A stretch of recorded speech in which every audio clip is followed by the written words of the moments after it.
క్రీస్తునందు ప్రియమైన వారలారా, ప్రభునామం పేరట మీ అందరికీ వందనాలు నేను తెలియజేస్తా ఉన్నాను.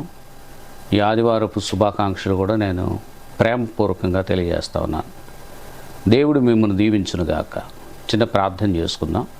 మహోన్నతుడైన దేవా, నీకు వందనాలు, స్తుతులు, స్తోత్రాలు. ఈ ఆదివారం వాక్యం వినుటకై ప్రభా సిద్ధపడిన నీ బిడ్డలను దీవించండి. ఎన్నో బాధలు ఉండొచ్చు, ఎన్నో కష్టాలు ఉండొచ్చు. నాయన, ఏమున్నా అన్నీ తీసివేసి నెమ్మదిని దయచేయండి. అలాగే తండ్రి, వ్యాధి బాధ బలహీనతలు ఉంటే మీరు ముట్టి స్వస్థపరచండి.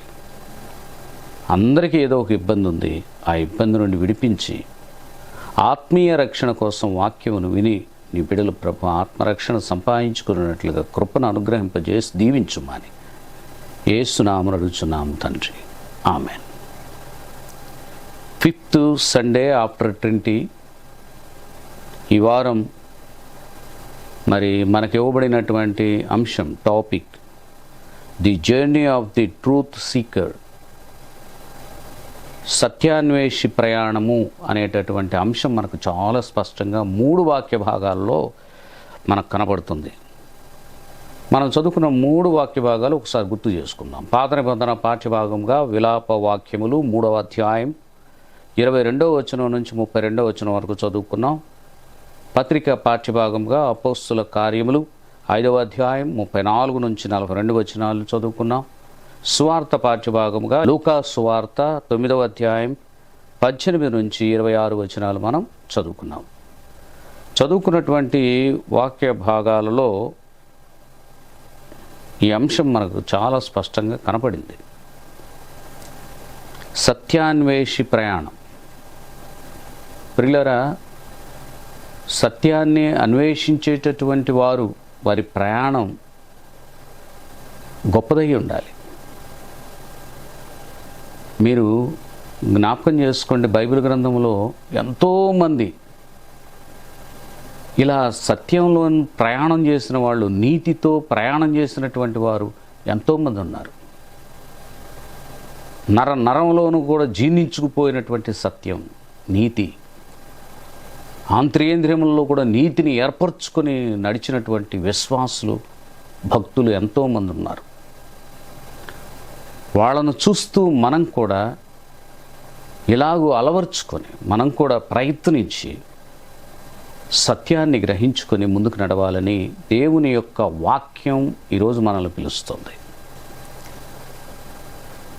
సత్యాన్ని నిలబెట్టుకోవటం లేక నీతిని నిలబెట్టుకోవటం అనేది అంత తేలికైన విషయమేం కాదు. బైబిల్ గ్రంథంలో కూడా నీతిమంతులుగా అనేక మంది నిలబడ్డారు, దానికోసం పోరాడారు. వారిలో ఒక్కరి గురించి చెప్తాను. యోబు మా అందరికీ తెలుసు ప్రియులారా, నీతి కలిగినటువంటి వాడు, విశ్వాసం కలిగినటువంటి వాడు. మరి అలాంటి యోబుకే కఠినమైన పరీక్షలు వచ్చినాయి. ఎంత కఠినమైన పరీక్షలు అంటే, యోబుకు వచ్చినటువంటి పరీక్షలు మరెవరికైనా వచ్చినాయంటే ఇంత భయంకరమైన పరిస్థితులు మరెవరికి రాలా. ఒక్కసారి మీరు చూస్తే యోబు గారు తన పిల్లలను పోగొట్టుకున్నాడు. రెండవది, తను వ్యాధి, బాధ, బలహీనతలో ఉండిపోయాడు. ఎంత భయంకరమైనటువంటి వ్యాధి వచ్చిందో మీకు తెలుసు. బూడిదలో కూర్చున్నాడు, గొనపెట్ట కట్టుకున్నాడు. ఎంతో భయంకరమైనటువంటి వ్యాధిని అనుభవించాడు. మూడవదిగా, తన భార్య తనను దూషిస్తుంటే అది కూడా ఆయన అనుభవించాడు. నాలుగవదిగా, తన స్నేహితులు వచ్చి నిందిస్తే అయినప్పటికీ కూడా భరించాడు. ఇక లోకంలో ఉన్నటువంటి ప్రజలు కూడా ఆయన గురించి విచిత్రంగా మాట్లాడుకుంటుంటే అన్ని బాధలు భరించినటువంటి యోబు ఒక గొప్ప సత్యాన్వేషిగా నిలబడి, నీతి కొరకు నిలబడి తన జీవితాన్ని గెలుచుకున్నాడు ప్రియులారా. అందుకని పోగొట్టుకున్నవన్నిటికీ ఎంత వచ్చినాయో మీ అందరికీ తెలుసు. ఇంతమంది గొప్పవారు బైబిల్ గ్రంథంలో ఉన్నారు ప్రియులారా. కొంతమంది అవినీతిపరులై, చెడ్డవారై, దేవుని నుండి తొలగిపోయినటువంటి వారు ఉన్నారు. అలాగే దేవునిలో నిలవబడి నీతిమంతులుగా ఉండి సత్యాన్ని నెరవేరుస్తూ, న్యాయాన్ని నెరవేరుస్తూ విజయాన్ని సాధించినటువంటి వారు కూడా ఉన్నారు. అవే ఈరోజు మనం చూడబోతున్నాం. రండి వాక్యంలోనికి వెళ్ళి చూద్దాం. ఆ వాక్యంలోనికి వెళ్ళబోయే ముందు మనం కూడా అసలు మన వలన ఏమైనా ప్రయోజనం ఉందా లేదా అనేది ఒక్కసారి ఆలోచన చేసుకుని వాక్యంలోనికి వెళదాం. యోబు అంత మహా గొప్ప జ్ఞాని, మహాభక్తుడు. ఆయనే దేవునికి లోబడి జీవించాడు. మనం ఎందుకు లోబడలేకపోతున్నాం, అసత్యానికి ఎందుకు లొంగిపోతున్నాం అనే ప్రశ్నను మనం వేసుకొని వాక్యంలోనికి వెళితే అప్పుడు అసత్యాన్ని వదిలి సత్యంలోనికి మనం రావటానికి అవకాశం ఉంటుంది. ప్రయత్నించి చూడు, విజయం నీ సొంతం అవుతుంది. రండి వాక్యంలోనికి వెళదాం. విలాప వాక్యములు 3వ అధ్యాయం 22 నుండి 32 వచనాలు మనం చదువుకుంటే సఫరింగ్, బాధ మనకు కనపడుతుంది ప్రియులారా. వచనానికి వెళదాం రండి. 32వ వచనం. ఆయన బాధ పెట్టినను తన కృపా సమృద్ధిని బట్టి జాలిపడును. దేవుడు ఎలాంటి వాడంటే నీతిమంతులైనటువంటి వారిని, విశ్వాసులైనటువంటి వారిని ఆయన బాధ పెడతాడు. బాధ పెట్టిన ఆయన జాలిపడే దేవుడు. ఆయన ఖచ్చితంగా జాలిగలవాడు అని మనకు అర్థమవుతుంది, దయగలవాడు అని కూడా మనకి అర్థమవుతుంది ప్రియులారా. కనుక తను బాధ పెట్టినను మన యందు జాలి కలిగిన వాడు, మనల్ని విడిపించే గొప్ప దేవుడు. విలాపవాక్యములు 3వ అధ్యాయం 30వ వచనంలో చెప్తున్నాడు, అతడు తన్ను కొట్టువాని తట్టు తన చెంపను త్రెప్పవలను, అతడు నిందతో నింపబడవలెను.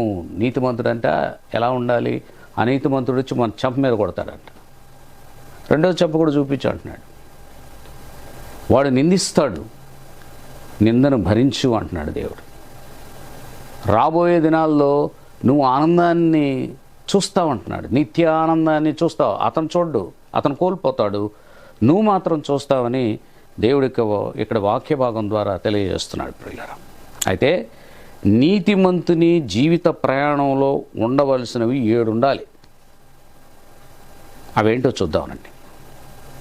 1 కృప, 2 నమ్మిక, 3 ఆశ్రయం, 4 దయ, 5 వెతుకుట, 6 రక్షణ కొరకు ఓపిక, 7 ఆశ కలిగి నిరీక్షణతో ప్రయాణించటం. అర్థమైంది కదా? ఇవి 7 మనకు కావాలి. దేవుని కృప మన వెంట రావాలి, దేవునిపై మనకు నమ్మకం ఉండాలి, దైవాశ్రయం కోరుకోవాలి, దేవుని యొక్క దయను అనుభవించాలి, వెతుకుతూ ఉండాలి. అలాగే రక్షణ కొరకు ఓపికతో ఉండి ఆశ కలిగినటువంటి మనసుతో నిరీక్షణతో ప్రయాణం చేసినటువంటి వారు గెలుస్తారు. శ్రమైనా, బాధైనా, కన్నీరైనా, అవమానమైనా, అపనిందలైనా, దుష్టుడి వలన ఏది కలిగినా భయపడక దేవునితో అడుగులు వేస్తూ ప్రయాణించటంలో ఉన్న గొప్ప విషయాన్ని గురించి దేవుడు ఈరోజు మనతో మాట్లాడుతున్నాడు ప్రియులారా. విలాపవాక్యములు 3వ అధ్యాయం 27వ వచనానికి వెళితే అక్కడ ఏమని చెప్తున్నాడంటే, యవ్వన కాలమున కాడి మోయిట నరునికి మేలు అని అన్నాడు. యవనస్తుడు యవన కాలంలో బరువు లేక భారం మోయటం అనేది అతనికి ఎంతో మేలు అని దేవుడు ఇక్కడ తెలియజేస్తూ ఉన్నాడు ప్రియులారా. ఇంగ్లీష్లో చెప్తున్నాడు, a young man who lived for righteousness. ఇంగ్లీష్లో ఈ రీతిగా వ్రాయబడింది, నీతి కొరకు జీవించినటువంటి యవనస్తుడు లేక యవనుడు. బైబిల్ గ్రంథంలో చాలామంది ఇలాంటి యవనస్తులు ఉన్నారు. నీతి కొరకే బ్రతికారు, నీతి కొరకే చనిపోయారు, నీతిని కాపాడుకున్నారు. వారిలో మనకు యోసేపు కనపడతాడు. యోసేపుని గురించే విందాం ఈరోజు. ఆదికాండం 37వ అధ్యాయం 28వ వచనంలో, మిథ్యానీయులైన వర్తకులు ఆ మీదుగా వెళ్ళుచుండగా వారు ఆ గుంటలో నుండి యోసేపును పైకి తీసి ఆ ఇష్మాయిలకు 20 తులముల వెండికి అతన్ని అమ్మివేసిరి. వారు యోసేపును ఐగుప్తునకు తీసుకొని పోయిరి అన్నది. ఈయన ఎలాంటి వాడు అంటే చిన్ననాటి నుండి కూడా ప్రార్థన కలిగినటువంటి వాడు.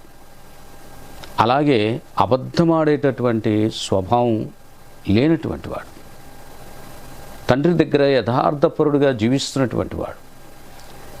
అలాగే దేవుని యొక్క దర్శనాలు కలలలో చూస్తున్నటువంటి వాడు. ఆ దర్శనాల గురించి మాట్లాడుతున్నటువంటి వాడు. అలాంటి వాడు యోసేపు. అయితే అతని మీద అన్నలందరూ పగ పెంచుకున్నారట. తనని ఎలా చంపుదామని కుట్రబన్నారట ప్రియులారు. మనకు తెలిసినటువంటి విషయమే.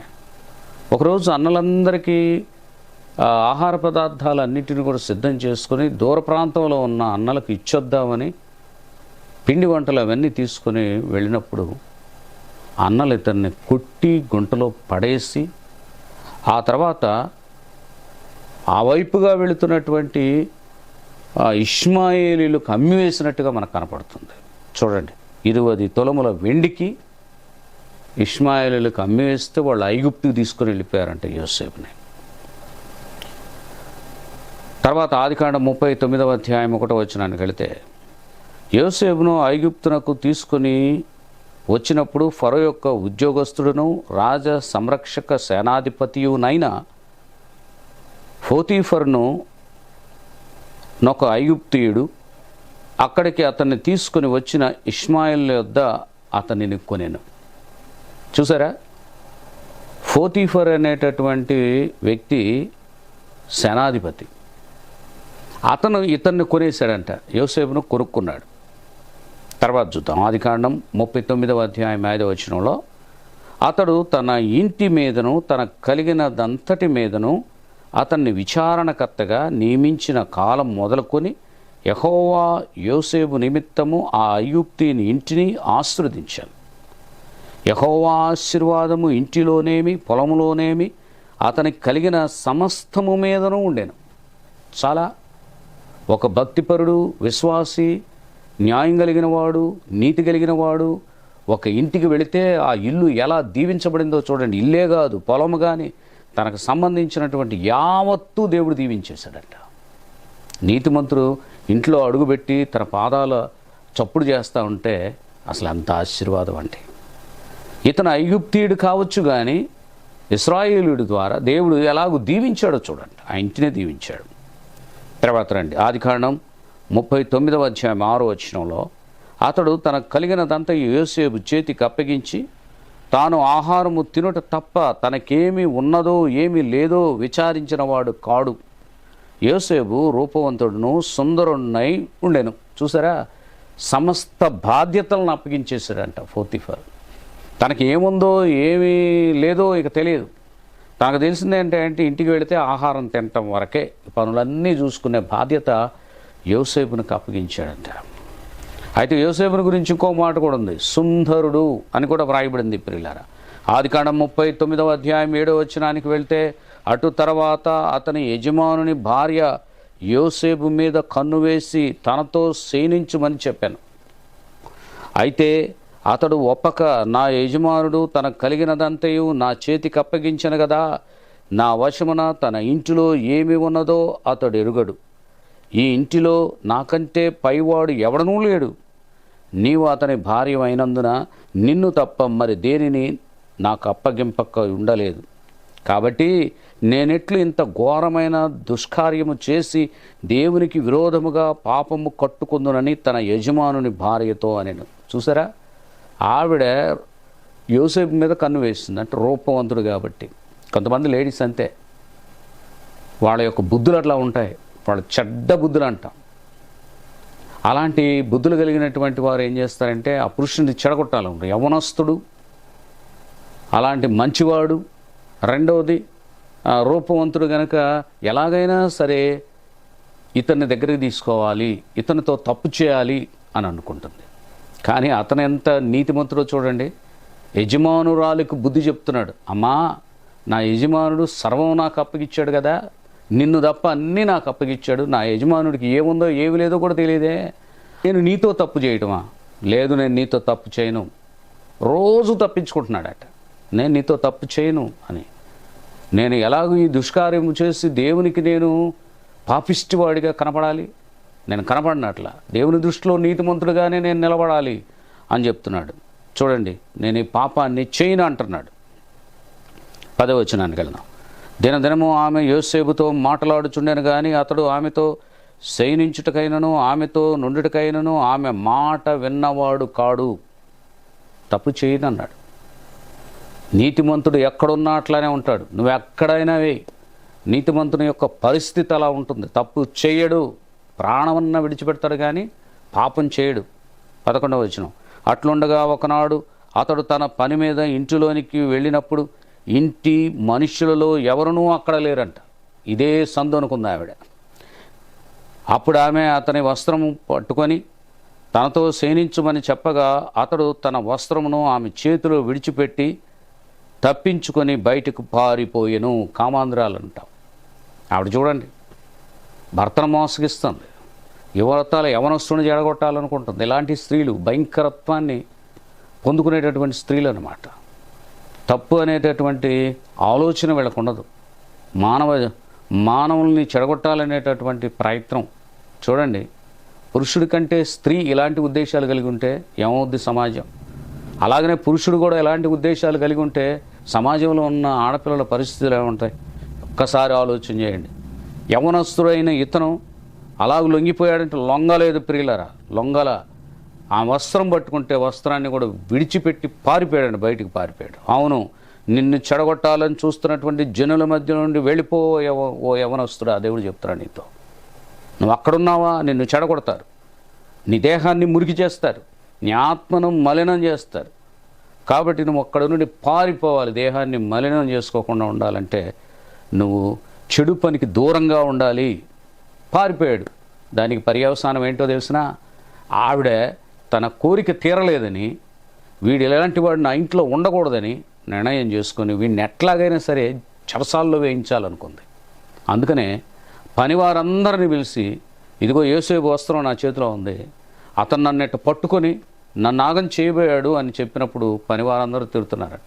ఇదే సమయంలో యజమానుడు వస్తే, యజమానుడికి చెప్తే యజమానుని యొక్క కోపము రగులుకొని మండిపడి యోసేపుని తీసుకువెళ్ళి రాజులను ఉంచేటటువంటి చెరసాల్లో పడేశాడంట. చూడండి ప్రియులరా, 20వ వచనం, అతన్ని పట్టుకొని రాజు ఖైదీలు బంధింపబడి చెరసాల్లో వేయించెను. అతడు అక్కడ చెరసాలలో ఉండెను. చెరసాల్లో ఉండిపోయాడు. అట్లాగే ఎన్నేళ్ళు ఉన్నాడు తెలిసిన? రండి, 41వ అధ్యాయం 1వ వచనంలో 2 ఏళ్ళు అక్కడే ఉన్నాడు. 2 ఏళ్ళు గడిచిన తర్వాత ఫరో ఒక కలగనెను. అందులో అతడు ఏటి దగ్గర నిలిచి ఉండగా ఫరో యొక్క ఒక దర్శన సంబంధమైన కల వచ్చిందంట. జ్ఞానులను పిలిపించాడు, ఎంతోమంది జ్యోతిష్యులను ఎంతోమందిని పిలిపిస్తే ఎవ్వరు కూడా దానికి భావం చెప్పలేకపోయారంట. కలభావమే ఉందని. కనుక ఇతను మాత్రమే చెప్తాడు. యోసేపుని పిలిపిస్తే యోసేపు మాత్రమే ఆ కలభావాన్ని చెప్తాడు. ఎందుకంటే దేవుని బిడ్డ, ఆ దర్శన భావం ఏమిటో చెప్పగలిగినటువంటి బిడ్డ ఇతనే గనక ఇతను చెప్పాడంట.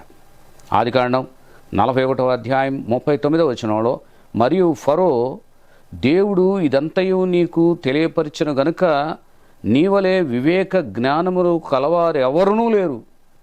ఫరో ఇచ్చినటువంటి స్టేట్మెంట్.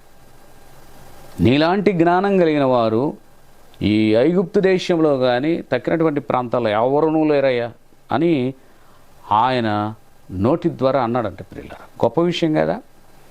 ఆదికాండం 41వ అధ్యాయం 40వ వచనంలో, నీవు నా ఇంటికి అధికారివై ఉండవలెను, నా ప్రజలందరూ నీకు విధేయులయ్యుందురు, సింహాసన విషయంలో మాత్రమే నేను నీకంటే పైవాడనై ఉందునని యోసేపుతో చెప్పాను. నా ఇంట్లో ఉన్నటువంటి వారేమి అందరూ కూడా నీకు లోబడి ఉండాల్సిందే, వాళ్ళందరి మీద నువ్వు అధికారివి. నా సింహాసనం విషయంలో తప్ప నీకు సమస్తం ఇచ్చేస్తున్నాను, అధికార బాధ్యతలు నీకు అప్పగిస్తున్నానని చెప్పాడంట. చూడండి, అన్నలు కొట్టి అమ్మేశారు. ఇక్కడేమో యజమానురాలు ఆయన మీద నేరం మోపి సంఖ్యలతో బంధించి చెరసాలకు పంపించారు. కానీ ఎక్కడ తన అభివృద్ధి చెందుతున్నాడు చూడండి. తీసివేయబడినవాడు, నెట్టివేయబడినవాడు ఫరో ఇంటిలో ఎలాంటి అధికారాన్ని పొంది ఉన్నాడు చూడండి. మరియు ఫరో, చూడుము, ఐగుప్తు దేశమంతటి మీద నిన్ను నియమించి ఉన్నానని యోసేపుతో చెప్పాను. మరియు ఫరో తన చేతినున్న తన ఉంగరము తీసి యోసేపు చేతిన పెట్టి సన్నపు నార బట్టలు అతనికి తొడిగించి అతని మెడకు బంగారు గొలుసు వేసి తన 2వ రథం మీద అతన్ని ఎక్కించెను.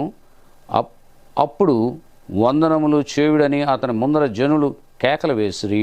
అట్లు ఐగుప్తు దేశం అందంతటి మీద అతన్ని నియమించను. ప్రియులారా, ఇప్పుడు ఒక ఇంటికి అధికారి, ఇప్పుడు దేశానికి అధికారి అయిపోయాడు. నీతిమంతుడిని నెట్టేస్తే, నీతిమంతుడిని త్రోసేస్తే, నీతిమంతుడిని హింసలు పెడితే, నీతిమంతుడిని చెరసాల్లో వేస్తే, నీతిమంతుడిని బాధ పెడితే ఏమవుద్దో చూడు. దేవుడు కొద్ది కాలమే విడిచిపెడతాడు, ఆ తర్వాత గొప్పవాడిని చేసేస్తాడు. ఇప్పుడు యోసేపు ఎక్కడున్నాడు చూడండి, రాజుతో సమానంగా మరొక రథం మీద కూర్చున్నాడు. అందరూ కేకలు వేస్తున్నారు, వందనాలు చెప్తున్నాడు. రాజు ఏం చేశాడు, తనకున్నటువంటి ఉంగరాన్ని తనకు తొడిగాడు, తనకున్న బంగారపు గొలుసు తన మెళ్ళ వేశాడు. సన్నపునార వస్త్రాలు, రాజవస్త్రాలు తొడిగించి ఆయనతో సమానంగా కూర్చోబెట్టుకున్నాడు. చూసారా, ఈయన్ని కాపాడిందేంటి? నీతి. అందుకనే యవ్వన కాలంలో నీతి కలిగి జీవించమని దేవుడు చెప్తున్నాడు. కాడి మోయు, భారాన్ని మోయి, నువ్వు మోయాలి అని దేవుడు చెప్పాడు ప్రియులారా. మరి నీవు అలాగే ఈ వాక్యం వింటున్నటువంటి వారు అలాగూ నీతిని కాపాడుకోవాలి. నీతిని మనలో జీవింపజేయాలి, చిగురింపజేయాలి. ఇక రెండవదిగా మనం చూస్తే లూకా సువార్త 9వ అధ్యాయం 18 నుంచి 26 వచనాలు. పనిష్మెంట్, శిక్ష. 22వ వచనం చదువుతాను. మనుష్య కుమారుడు బహుశ్రమలు పొంది పెద్దల చేతను, ప్రధాన యాజకుల చేతను, శాస్త్రుల చేతను విసర్జింపబడి చంపబడి 3వ దినమున లేచుట అగత్యమని చెప్పాను. ఇక్కడ శిక్షించబడేది ఎవరు? దేవుడే శిక్షించబడుతున్నాడు. ఎవరి కోసం? మన కోసం.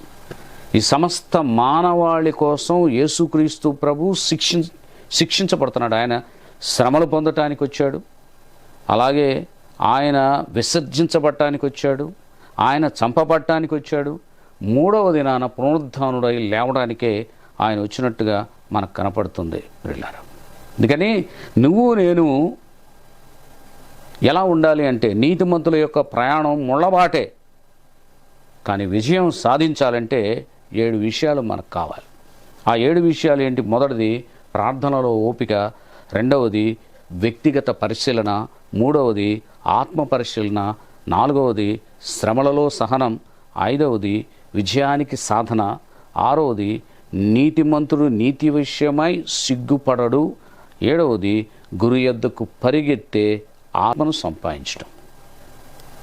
ఈ 7 మనం కలిగి ఉండాలి.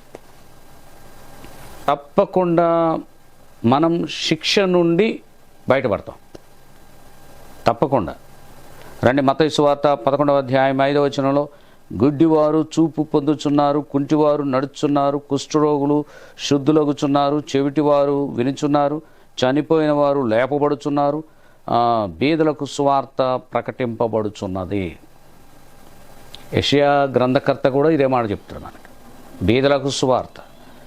కనుక ఇక్కడ యేసుక్రీస్తు ప్రభువు రావడం ద్వారా స్వస్థత కలిగింది, చనిపోయిన వారు లేచారు, సువార్త ప్రకటించబడి, రక్షణ సువార్త ప్రకటించబడినట్టుగా మనకు కనపడుతుంది. చూడండి, యేసుక్రీస్తు ప్రభు తన శిష్యులందరిని పిలిచి అడుగుతున్నాడు, నన్ను గురించి ఏమనుకుంటున్నారు అని అంటే, అప్పుడు వాళ్ళు అంటారు, అయ్యా ఏలియా అని కొంతమంది అంటున్నారు, బాప్తిస్మం ఇచ్చే యోహానని కొంతమంది అంటున్నారు, ప్రవక్తలలో ఒకడని కొంతమంది అంటున్నారయ్యా అని చెప్తే, పేతురుని దగ్గర పిలిచి నువ్వేమనుకుంటున్నావు అని అడుగుతాడు. నీవు క్రీస్తువి, నజరేయుడైన యేసుక్రీస్తువి, రక్షకుడివి అనే అర్థాన్ని వచ్చేటటువంటి మాట చెప్తాడు. ఇది నీ వలన కలిగింది కాదు, కానీ నా తండ్రి నీకు బయలుపరిచాడని యేసుక్రీస్తు ప్రభువు చెప్తాడు. అంటే నన్ను వెంబడింపగూరిన వాడెవడో తను తాను ఉపేక్షించుకొని తన సిలువనెత్తుకొని ప్రయాణం చేయాలి. అయ్యా నాతో వచ్చేవాడు ఏదో అనుకుంటున్నాడు, ఏదో మేలులు కలుగుతాయి, అద్భుతాలు కలుగుతాయి, ఏదో సూచక్రియలు కలుగుతాయి, మేము కూడా మెజిషియన్ లాగా మ్యాజిక్ చేయొచ్చు అది ఇది అనుకుంటున్నారేమో. నాతో వచ్చేటటువంటి వారికి లేదా నాతో ప్రయాణం చేసేటటువంటి వారికి బహు కష్టాలు ఉంటాయి, బహు ఇబ్బందులు ఉంటాయి, బహు శోధనలు ఉంటాయి. కాబట్టి మీరు నాతో నా శిష్యులుగా నడవగోరితే మొట్టమొదట శ్రమను అనుభవించటానికి సిద్ధపడి రండి అన్నాడు. అప్పుడు వాళ్ళందరూ సిద్ధపడి యేసుక్రీస్తు ప్రభుతో నడిచినట్లుగా మనకు కనబడతా ఉంది ప్రియులారా. ఇంత గొప్ప విషయం. ఒకడు సర్వలోకమును సంపాదించుకొని ఆత్మను పోగొట్టుకుంటే ప్రయోజనం ఏముంది? అందుకనే ఆత్మను కాపాడటానికి వచ్చాడు యేసుక్రీస్తు ప్రభు. నన్ను వెంబడించండి, నీతిమంతులుగా మిమ్మల్ని చేస్తాను, పరిశుద్ధులుగా మిమ్మల్ని చేస్తాను, మీకున్నటువంటి శిక్ష నుండి నేను మిమ్మల్ని విడిపిస్తానని యేసుక్రీస్తు ప్రభువు చెప్పినట్టుగా మనకు కనపడుతుంది ప్రియులారా. ఇక మూడవది రిలీజ్, విడుదల. అపోస్తుల కార్యములు 5వ అధ్యాయం 34 నుంచి 42 వచనాల్లో మనం చూస్తున్నాం ప్రియులారా. 40వ వచనం చదువుకుంటే అక్కడ ఉంది, వారు అతని మాటకు సమ్మతించి అపోస్తలను పిలిపించి కొట్టించి యేసు నామమును బట్టి బోధింపకూడదని ఆజ్ఞాపించి వారిని విడుదల చేసిరి. రిలీజ్, విడుదలైపోయారంట. అసలు ఎందుకు వచ్చింది ఇదంతా సమస్య అనంటే, అననీయ సపీరా అనేవారు ఇద్దరు భార్యాభర్తలు మనకు కనపడతారు. అపోస్తుల యొక్క పాదాల దగ్గరకు అందరూ ఏం చేస్తున్నారంటే అమౌంట్ కలెక్ట్ చేసి పొలాలమ్మి, ఇళ్ళమ్మి, స్థలాలమ్మి తీసుకొచ్చి అపోస్తుల పాదాల దగ్గర పెడుతున్నారంట. పేతురు పాదాల దగ్గర కూడా పెడితే ఏం జరిగిందంటే, అననీయ వచ్చి ఆయన పాదాల దగ్గర పెడితే ఒక అబద్ధం ఆడతాడు అన్నయ్య. అందుకని నువ్వు నన్ను కాదు మోసం చేసింది, దేవుని మోసం చేసావు అన్నప్పుడు అతను చచ్చిపోతాడు. మరి కాసేపటికి తన భార్య వచ్చి కూడా అదే అబద్ధం ఆడితే ఆవిడ కూడా చచ్చిపోతాయి. ఈ జనమందరూ భయపడిపోయారంట.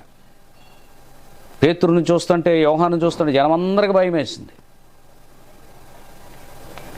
కనుక అప్పుడు వాళ్ళు ఏం చేశారు అని అంటే, మీరు చూడండి అపోస్తుల కార్యముల గ్రంథం 5వ అధ్యాయం 15వ వచనం. అందుచేత పేతురు వచ్చుచుండగా జనులు రోగులను వీధుల్లోనికి తెచ్చి వారిలో ఎవని మీదనైనను అతని నీడ అయినను పడవలెనని మంచముల మీదను పరుపుల మీదను వారిని ఉంచిరి.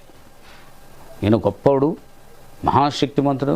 అననీయ సపీరాకి ఇలాగ జరిగిందంటే ఎంత గొప్ప శక్తి ఉంది వీళ్ళ దగ్గర అని రోగులనంట తీసుకొచ్చి రహదారిలో వాళ్ళని అటు ఇటు పడుకోబెట్టారంట.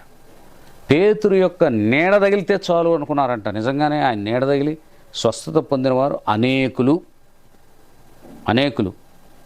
నిజమే. 16వ వచనానికి వెళ్తాం.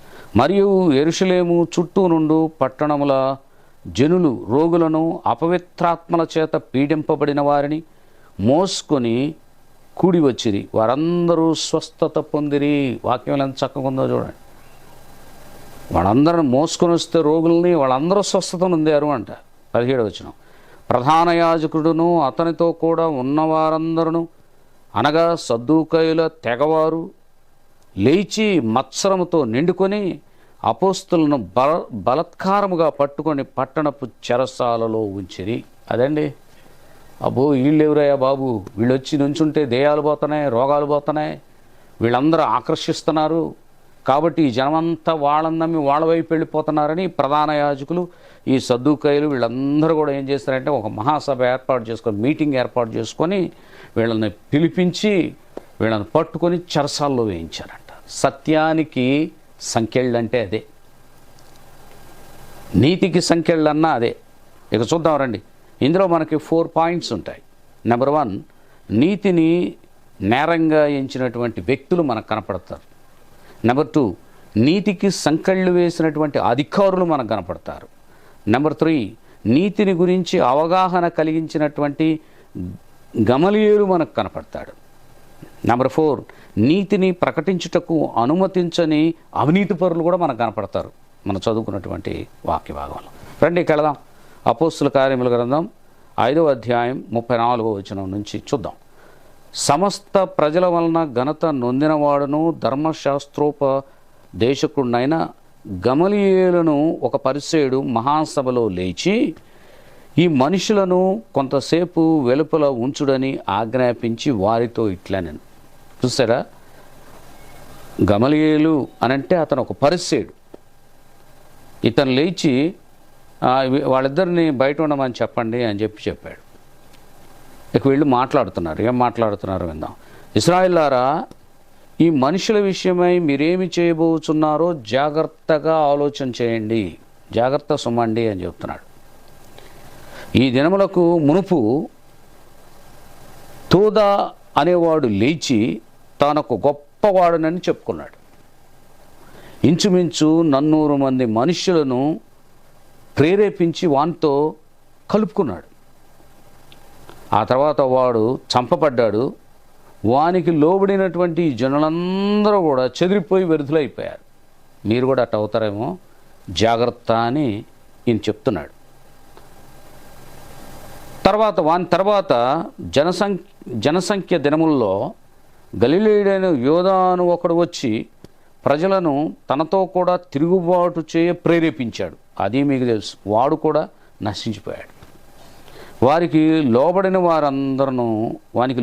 వారందరూ చెదిరిపోయారు.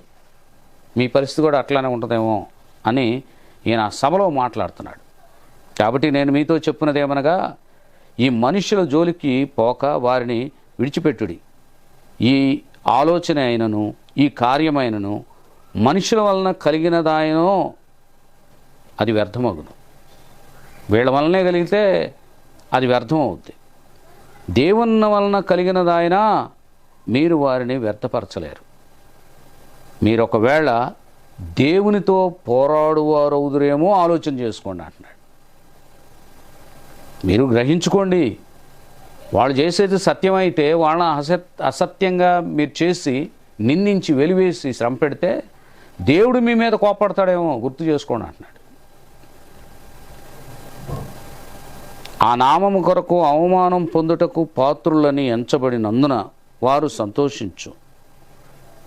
మహాసభ ఎదుట నుండి వెళ్ళిపోయి, ఎందుకంటే దేవుని యొక్క నామం పేరట వీళ్ళు అవమానించబడ్డారని వాళ్ళు గ్రహించుకున్నారు. దేవుని యొక్క నామాన్ని ప్రకటించడం మాత్రము వాళ్ళు ఆపలేదు. వాళ్ళని కొట్టారుగా, సభలోనికి తీసుకొచ్చి కొట్టి యేసు నామమును బోధించొద్దని అన్నారు. అయినా ఆపారా? చూడండి 42వ వచనంలో అంటాడు, ప్రతిదినము దేవాలయంలోనూ ఇంటెంటను మానక బోధించు యేసే క్రీస్తుని ప్రకటించుచుండిరి. ఇలా ప్రకటన చేయకపోతే ఏమవుతారంటే అండి, అనేకులు పాపులైనటువంటి వారు, అపవిత్రులైనటువంటి వారు, అనీతిపరులైనటువంటి వారు మొత్తం కూడా నశించిపోతారు. రేపు రాబోయేటటువంటి ఉగ్రత నుండి తప్పించాలంటే సువార్థికుడు ధైర్యంగా బోధ చేయాలి. అపోస్తులు అలాగనే ధైర్యంగా చంపేశారు. మనం చంపబడిన తర్వాత ఒక నలుగురికి ఉపయోగం ఉంటే చాలు, నలుగురిని దేవునిలోనికి తీసుకొస్తే చాలు, నలుగురిని రక్షణ మార్గంలోనికి తీసుకొస్తే చాలు, నశించిపోకుండా కాపాడితే చాలు అనుకున్నారు వీళ్ళు. వాళ్ళని మహాసభలోనికి ఈడ్చుకొని వచ్చి, అంటే చెరసాల నుంచి మహాసభలోనికి ఈడ్చుకొని వచ్చి వాళ్ళని కొట్టి ఇక యేసునామం ప్రకటించొద్దు పో అని వదిలేస్తే వాళ్ళు తన్నులు తిని కూడా ప్రకటన చేయటం ప్రారంభించారంట. ఎందుకు తెలుసా? తన్నులు తిన్నా ఎందుకు ప్రకటిస్తున్నారంటే ఈ మనుషుల యొక్క ఆత్మ నశించిపోకూడదని. ఆ ఆత్మను రక్షించడానికి వచ్చింది యేసుక్రీస్తు ప్రభువే. ఆయన ద్వారా ఆత్మలకు రక్షణ కలిగింది, ఆత్మకు జీవం కలిగింది అనే విషయాన్ని మేము ఎట్ట దాచిపెట్టుకుంటాం? ఖచ్చితంగా మేము తెలియజేస్తామని వాళ్ళ రీతిగా బోధించారంట పిల్లలు. నిజమైన సత్యాన్వేషి యొక్క ప్రయాణం ఇది. మనం కూడా అలాంటి సత్యంతో ప్రయాణం చేస్తే మనలో జీవం ఉంటుంది పిల్లలు. ఇప్పుడు పేతురు మన మధ్యలో లేడు, యోహాను మన మధ్యలో లేడు. అయినప్పటికీ కూడా వాళ్ళు దేవుని యొక్క రాజ్యాన్ని స్వతంత్రించుకోవడానికి రెడీగా ఉన్నారు. మరి మన పరిస్థితి ఏంటి? లోకంలో పాపం చేస్తున్నాం. యవనస్తులైనటువంటి వారు ఇష్టానుసారమైన జీవితాన్ని జీవిస్తున్నారు. మలినమైన బ్రతుకులు అంటాం. ఒక్కొక్కళ్ళు చెప్తూ ఉంటారు, నేను అట్లా, నేను ఎట్లా, ఇట్లా, నాకలే ఆవిడ చూసి దేవుడు చూస్తుంది అని చెప్తూ ఉంటాడు. ఎంత పనికిమాలిన మాటలు! దౌర్భాగ్యం. నీ శరీరాన్ని రుణాత పట్టించుకోకూడదన్నాడు. నీలో ఉన్న ఆత్మను మలినం చేయొద్దు అన్నాడు. నువ్వు నశించిపోకూడదన్నాడు. నీతిగా బ్రతకటం నేర్చుకోమన్నాడు. నేను పాపిగానే బ్రతుకుతాను, నేను అపరిశుద్ధంగానే బ్రతుకుతాను, నా జీవితమే మురికి జీవితం, ఈ మురికి కాలువలోనే ఉంటాను. నీకేమైంది? పంది బొల్లాడితే అది నువ్వెంత స్నానం చేయించినా అది తిరిగిపోయి మరలా బురదలో పడుద్ది.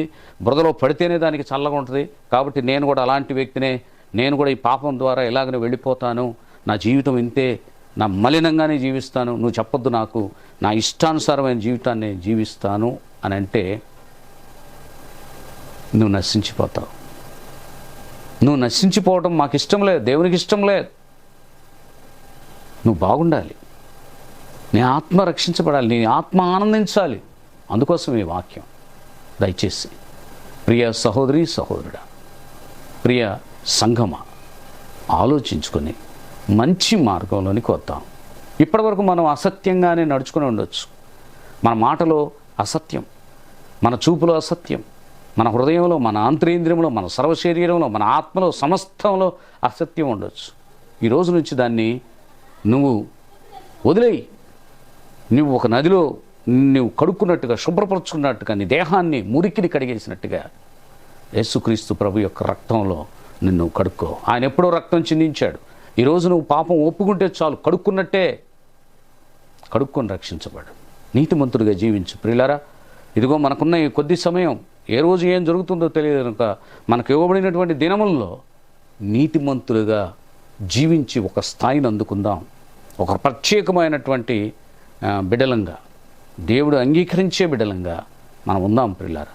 అలాగుండటానికి పరిశుద్ధాత్మ దేవుడు మీకు సహాయమును అనుగ్రహింపజేసి నడిపించునుగాక. Amen, amen, amen. ప్రియులారా, దయచేసి గమనించండి. వాక్యమును వింటున్నటువంటి మీరు సబ్స్క్రైబ్ చేయండి, షేర్ చేయండి, లైక్ చేయండి. మర్చిపోవద్దు, వాక్యము జీవాహారం కనుక ఈ వాక్యాన్ని అందరికీ అందించండి.